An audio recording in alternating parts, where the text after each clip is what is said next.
শুভ সন্ধ্যা বন্ধুরা। তো আজকে নতুন একটা ভিডিও নিয়ে চলে এসেছি। তোমরা তো অনেকেই চাল গুঁড়ো দিয়ে পিঠে খাও, আজকে আমি নতুন ধরনের পুলি পিঠা করব। দেখো কিভাবে করব। এখানে আমি চিড়ে নিয়েছি, কাঁচা চিড়ে নিয়েছি।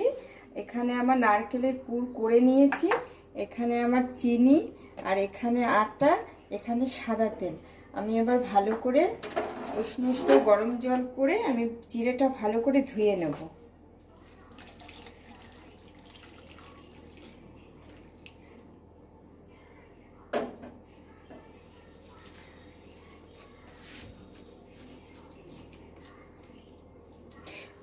দেখো চিড়েটা এখানে ভালো করে ধুয়ে নিয়েছি, নরমও হয়ে গেছে। এখানে আমি সামান্য একটু নুন দেব, আর ভালো করে মেখে নেব। তার সঙ্গে আমার একটু আটা লাগবে, আর যদি তোমরা মনে করো যে একটু জল দিতে হবে, তোমরা একটু জলও দিতে পারো। আমি এটা ভালো করে আগে চটকে নেব।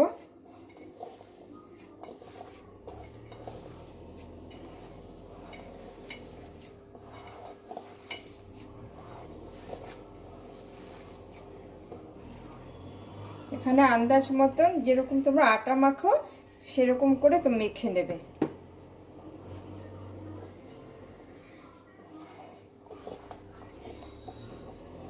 ভালো করে মেখে নিয়েছি। দেখো এই যে চাল গুঁড়ো দিয়ে যে তোমরা পুলি পিঠা করো, এই যেভাবে মাখো ঠিক সেইভাবেই মাখতে হবে। এবার আমি পুলি পিঠার আকারে করে নেব। হাতে একটু তেল নিয়ে নেব।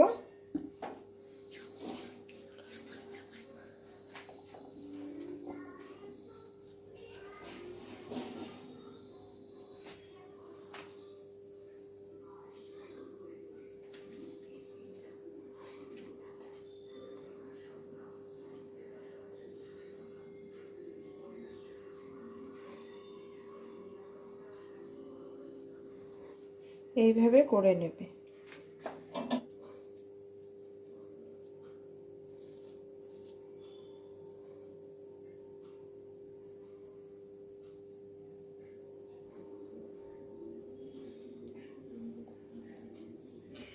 এখানে কড়াই বসিয়ে দিয়েছি, তেলও গরম হয়ে গেছে। দেখো হালকা একটু তেল গরম হয়েছে, এইভাবেই আমি পিঠেটা ছেড়ে দেব। বেশি গ্যাস বাড়ানো যাবে না, আস্তে আস্তে পিঠেটা হবে।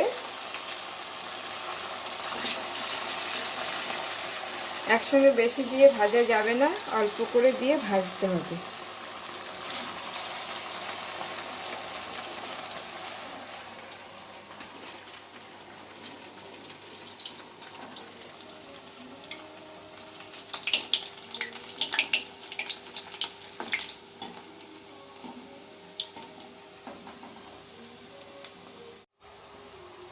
লাল করে ভাজা হয়ে গেছে, তুলে নিচ্ছি।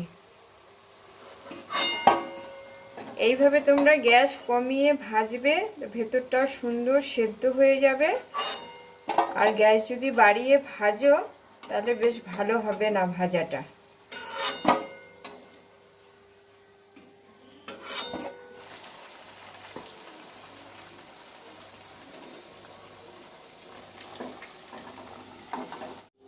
পিঠে ভাজা হয়ে গেছে, দেখে নাও।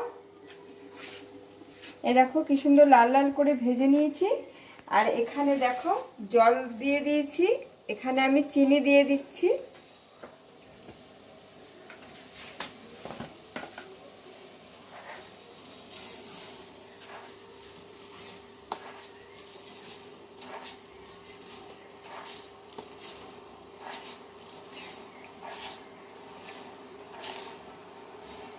আমি 8 চামচ দিয়ে দিলাম।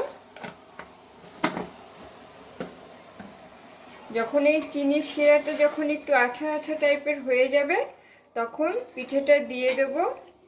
দেখো শেষ পর্যন্ত দেখো ভিডিওটা কিভাবে করছি।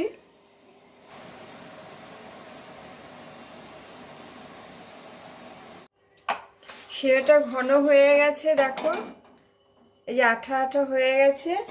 এবার আমি পিঠেটা দিয়ে দেব,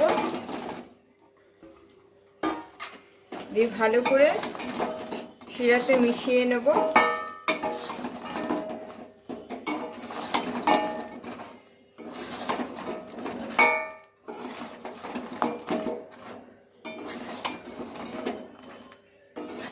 চিড়ে দিয়ে মিষ্টি পুলি পিঠে রেডি হয়ে গেছে, দেখে নাও। দেখো সুন্দর লাগছে দেখতে। এইভাবে তোমরা করে খেয়ে দেখো, যদি ভালো লাগে অবশ্যই তোমরা লাইক শেয়ার কমেন্টসে জানিয়ে দিও। আবার নেক্সট ব্লগে আবার ফিরে আসবো।